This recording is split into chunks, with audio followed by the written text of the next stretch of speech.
Exhortation apostolique du pape François sur Sainte Thérèse de l'Enfant Jésus, suite. Au cœur de l'Église. Sainte Thérèse de l'Enfant Jésus a hérité de la grande Sainte Thérèse d'Avila un grand amour pour l'Église et a pu atteindre les profondeurs de ce mystère. Nous le voyons dans sa découverte du cœur de l'Église.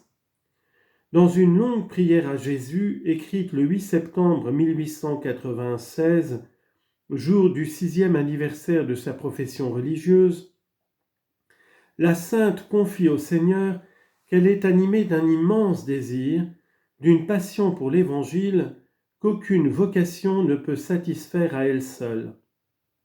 Ainsi, à la recherche de sa place dans l'Église, elle relit les chapitres 12 et 13 de la première lettre de saint Paul aux Corinthiens.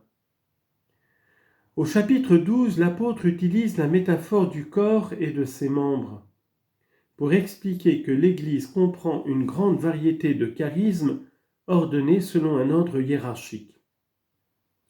Mais cette description ne suffit pas à Thérèse. Elle poursuit ses recherches, lit l'hymne à la charité du chapitre 13, y trouve la grande réponse et écrit cette page mémorable. Considérant le corps mystique de l'Église, je ne m'étais reconnu dans aucun des membres décrits par saint Paul, ou plutôt je voulais me reconnaître en tous. La charité me donna la clé de ma vocation. Je compris que si l'Église avait un corps composé de différents membres, le plus nécessaire, le plus noble de tous ne lui manquait pas. Je compris que l'Église avait un cœur et que ce cœur était brûlant d'amour. Je compris que l'amour seul faisait agir les membres de l'Église, que si l'amour venait à s'éteindre, les apôtres n'annonceraient plus l'Évangile, les martyrs refuseraient de verser leur sang. Je compris que l'amour renfermait toutes les vocations, que l'amour était tout, qu'il embrassait tous les temps et tous les lieux, en un mot, qu'il est éternel. Alors, dans l'excès de ma joie délirante, je me suis écrié « Ô Jésus, mon amour, ma vocation, enfin je l'ai trouvée. Ma vocation, c'est l'amour. Oui, j'ai trouvé ma place dans l'Église et cette place, ô mon Dieu, c'est vous qui me l'avez donnée. Dans le cœur de l'Église, ma mère, je serai l'amour. Ainsi je serai tout. Ainsi mon rêve sera réalisé. » Ce n'est pas le cœur d'une Église triomphaliste, c'est le cœur d'une Église aimante, humble et miséricordieuse. Thérèse ne se met jamais au-dessus des autres, mais à la dernière place, avec le Fils de Dieu, qui pour nous a pris la condition de serviteur et s'est humilié, devenant obéissant jusqu'à la mort sur une croix.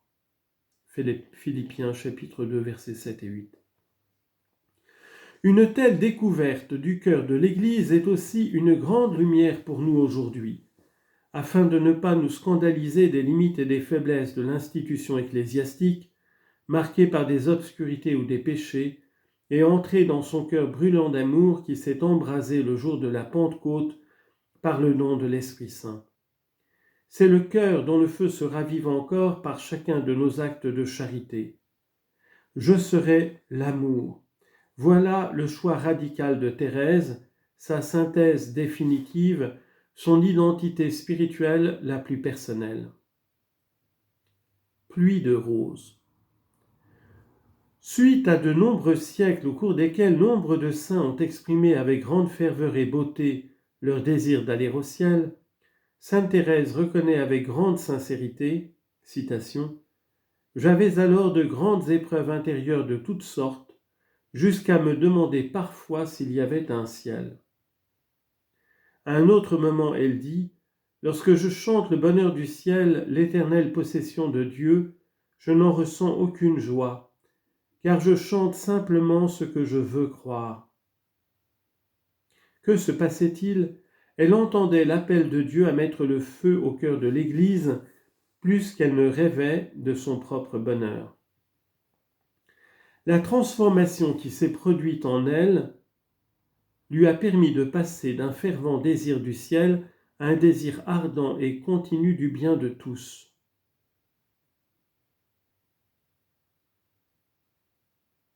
culminant dans le rêve de poursuivre au ciel sa mission d'aimer Jésus et de le faire aimer.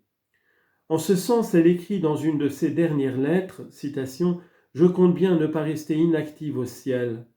Mon désir est de travailler encore pour l'Église et les âmes. » Et à cette même période, elle dit plus directement, « Mon ciel se passera sur la terre jusqu'à la fin du monde. Oui, je veux passer mon ciel à faire du bien sur la terre. » Thérèse exprimait ainsi sa réponse la plus convaincue au don unique que le Seigneur lui faisait, à cette lumière surprenante que Dieu lui déversait. De cette façon, elle arrivait à sa dernière synthèse personnelle de l'Évangile, qui partait de la pleine confiance pour atteindre son point culminant dans le don total aux autres. Elle ne doutait pas de la fécondité de ce don. Citation, « Je pense à tout le bien que je voudrais faire après ma mort. » Et encore, « Le bon Dieu ne me donnerait pas ce désir de faire du bien sur la terre après ma mort s'il ne voulait pas le réaliser. Ce sera comme une pluie de roses, avait-elle dit. » Le cercle se ferme. C'est la confiance qui nous conduit à l'amour et nous libère ainsi de la peur. C'est la confiance qui nous aide à détourner le regard de nous-mêmes. C'est la confiance qui nous permet de remettre entre les mains de Dieu ce que lui seul peut faire. Cela nous laisse un immense torrent d'amour et d'énergie disponible pour rechercher le bien de nos frères. Et ainsi, au milieu de la souffrance de ces derniers jours, elle pouvait dire « Je ne compte plus que sur l'amour. » À la fin, seul compte l'amour. La confiance fait jaillir les roses et les répand comme un débordement de la surabondance de l'amour divin. Demandons-la comme un don gratuit, comme un don précieux de la grâce, pour que les voies de l'Évangile s'ouvrent dans nos vies.